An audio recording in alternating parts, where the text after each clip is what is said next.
sa lupa'y para akong inaalon at nalulunod sa batikos ng mundo, sa kung ano lamang ang kaya ko.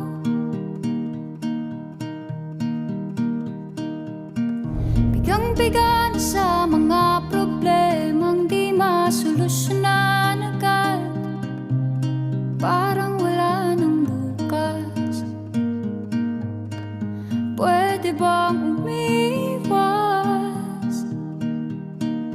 Hinahanap ang sarili, ngunit di nakakayanan sa ligaw na dinadaanan ko. Saan na to patungo? Saan ako patungo?